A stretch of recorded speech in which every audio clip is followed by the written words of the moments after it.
Un, deux, un, deux. Bonjour, est-ce que vous m'entendez? Ça va? Super. Alors bonjour, bienvenue dans cette live session.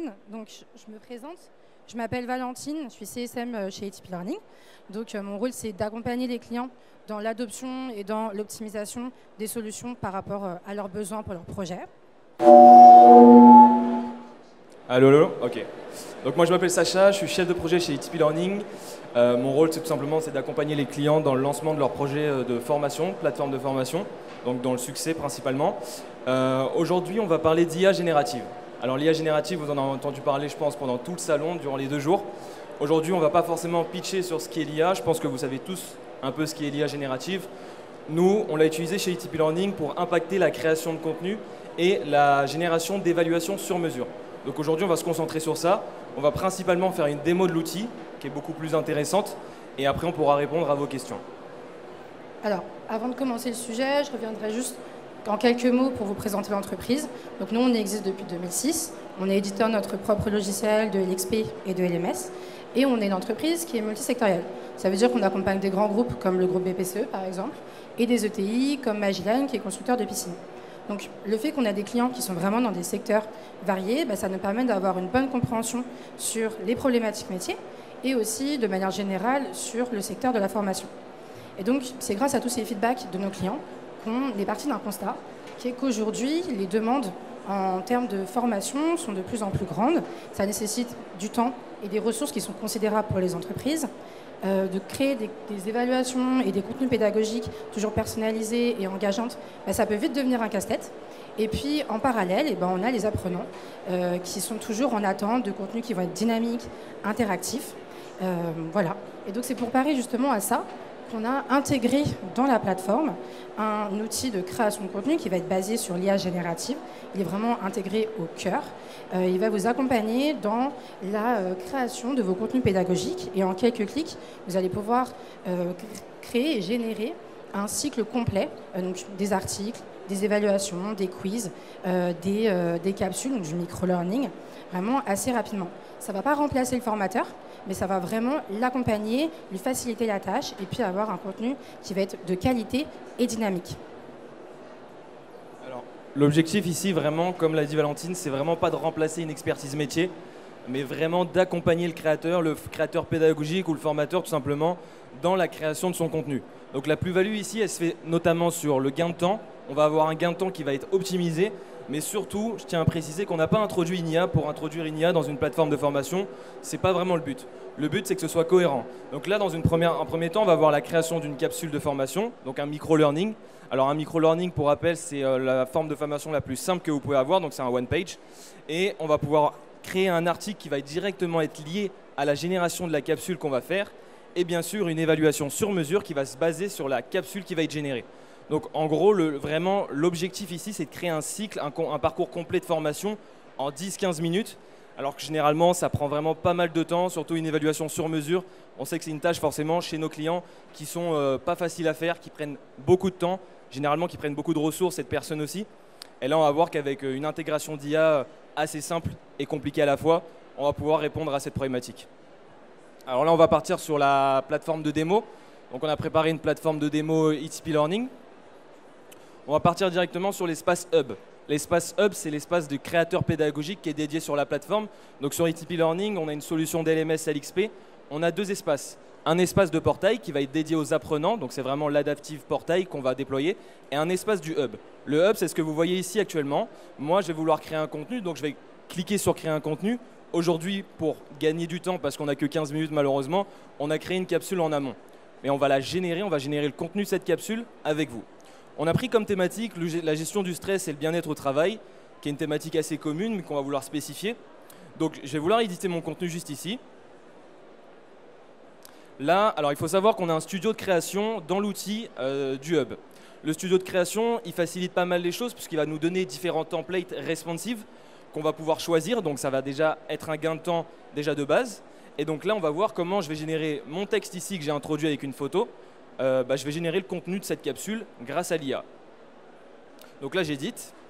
J'ai un texte basique. Donc ça fonctionne soit par mots-clés, soit par phrase, soit vous donnez vraiment un morceau de texte, on va dire, une introduction. Donc là, on a mis la gestion du stress au travail, les solutions pour un environnement de travail sain et savoir gérer son stress. J'ai une baguette magique juste en haut. Alors avant de cliquer dessus, on va parcourir les différentes fonctionnalités qu'on aura pu voir sur l'ancienne conférence qu'on a fait. Alors l'outil d'IA, il permet de rédiger principalement. Donc on va pouvoir rédiger un contenu en partant de l'existant. On va pouvoir raccourcir un contenu soit généré, soit que vous avez déjà introduit. Développer à l'inverse, si celui-ci est trop court. On va pouvoir corriger tout ce qui est faute d'orthographe, faute de syntaxe, format de texte. On va optimiser le format. Et on va pouvoir traduire. Alors traduire, c'est super intéressant parce qu'aujourd'hui, traduire un contenu de formation, c'est assez complexe. Il va falloir dupliquer la capsule, il va falloir traduire, soit ça nécessite des personnes, des traducteurs. Là, en un clic, alors pour l'instant, on a que l'anglais et le français qui est programmé, mais on a toute langue en fonction, en fonction du besoin du client. Et donc là, je vais pouvoir dupliquer ma capsule, traduire le contenu en quelques clics, vérifier bien sûr parce que je préfère prévenir, il faut faire ce travail de relecture. Ça ne remplace pas un expert métier. Il y a un travail de relecture qui est nécessaire comme tout outil d'IA. Ça va remplacer personne. Et voilà, il y aura ce travail de relecture, ajouter, modifier l'existant si vraiment ça ne nous convient pas sur certaines parties. Et donc là, je vais cliquer sur rédiger. Et en quelques minutes, en fonction du réseau, ça va nous générer le contenu.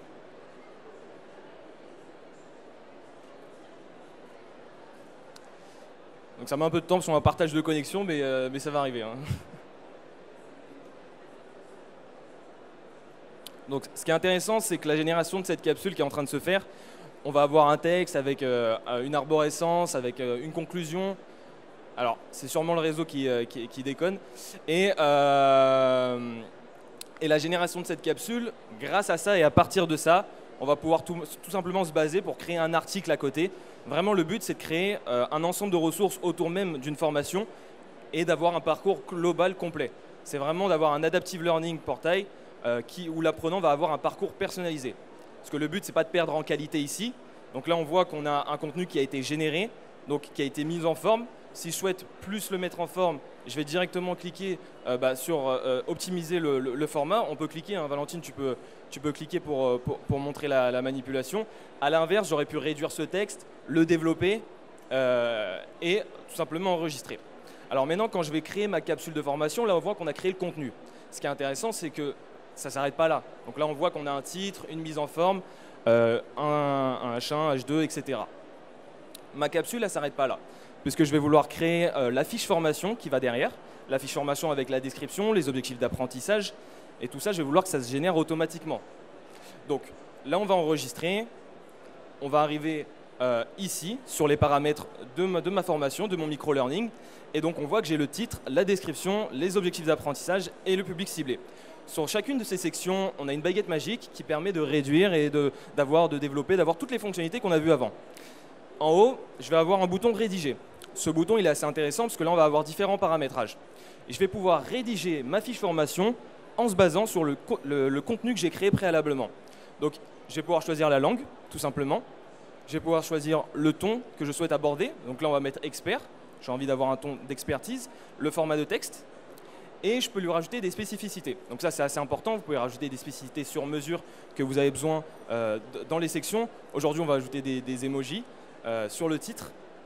Je clique sur appliquer. Ça va me régénérer ma fiche. Alors, je tiens à préciser que là, nous, on a mis des bullet points pour aller un peu plus vite. Mais vous n'avez pas besoin de remplir forcément du texte. Alors, parce que ça va se baser directement sur le contenu de formation qu'on a fait préalablement.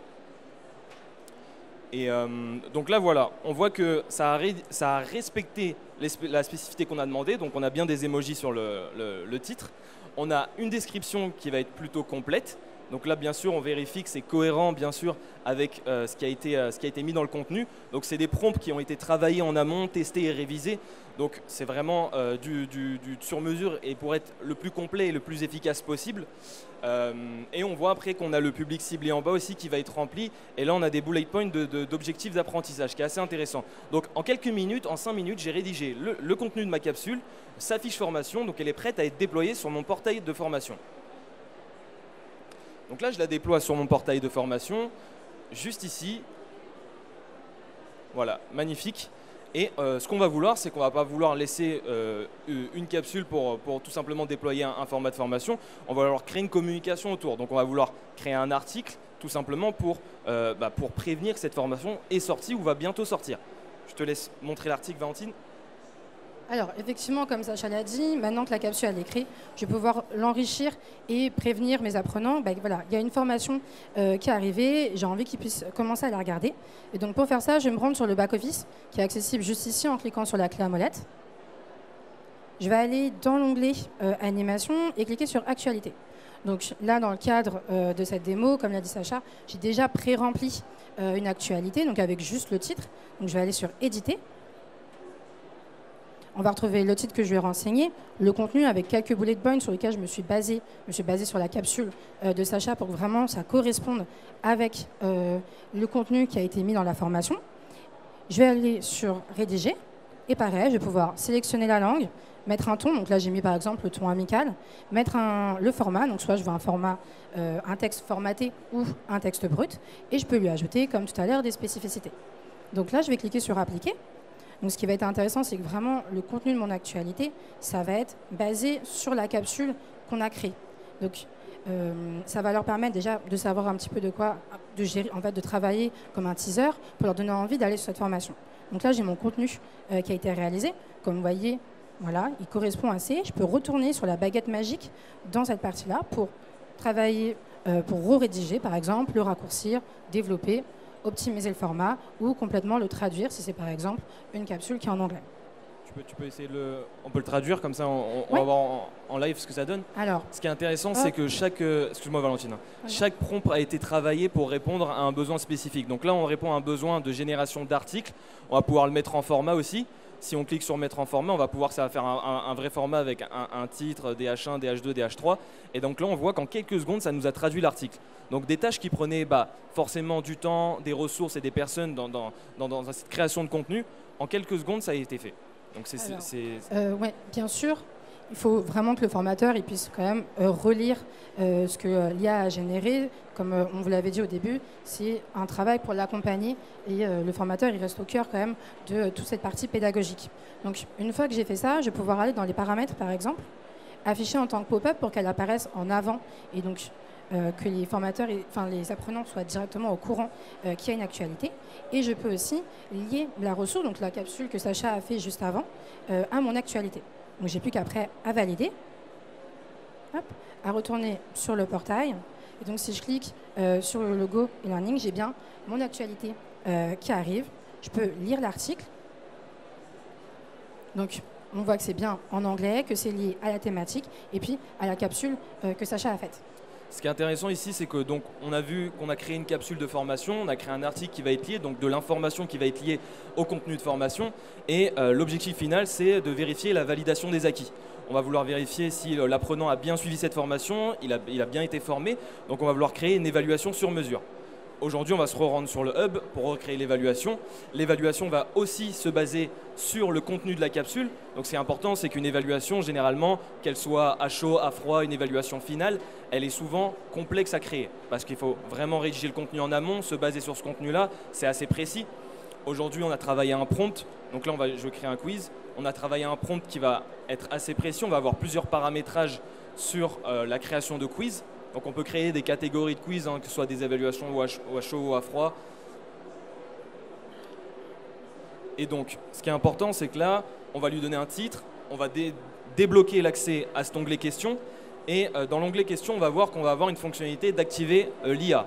Bien sûr, c'est une fonctionnalité qui n'est pas obligatoire et même si on l'utilise, on peut remodifier chaque question et chaque réponse manuellement. Donc là, je vais cliquer sur l'icône d'IA juste ici. Et on va voir que j'ai plusieurs paramétrages. Donc ça, c'est important. On a différents paramétrages que ce qu'on a vu sur le contenu de la capsule.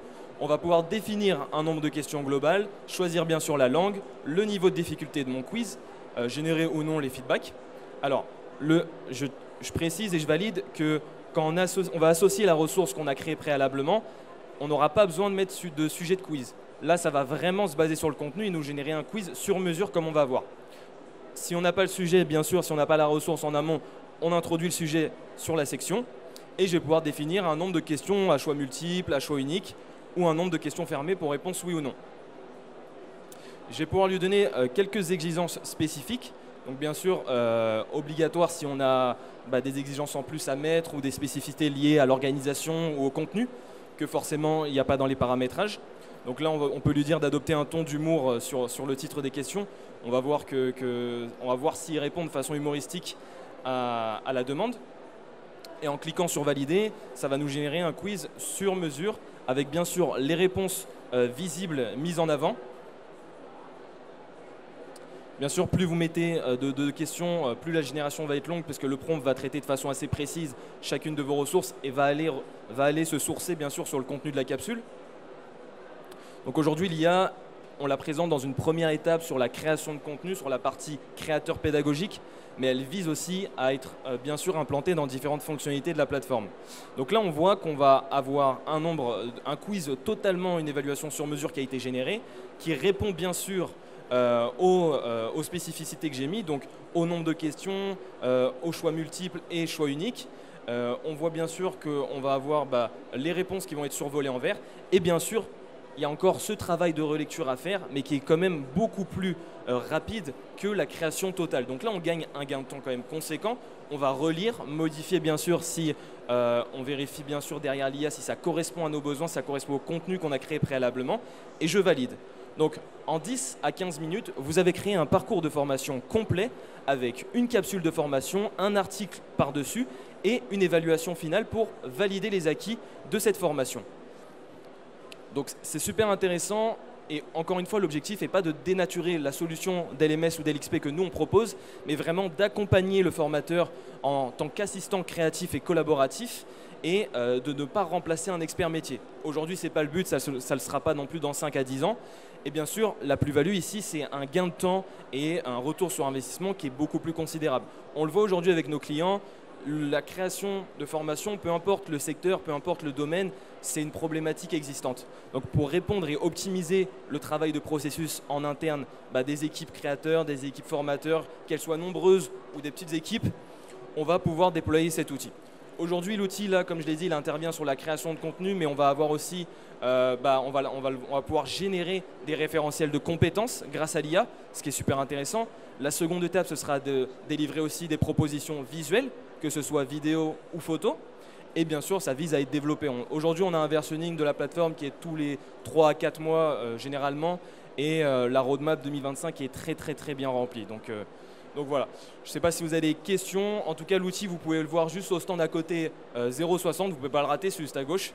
Il y a 0 moyen. Et on peut faire une démo, bien sûr, de l'outil en live, comme on l'a fait ici, et parler de différents cas clients, un peu de tout. Voilà. Merci beaucoup.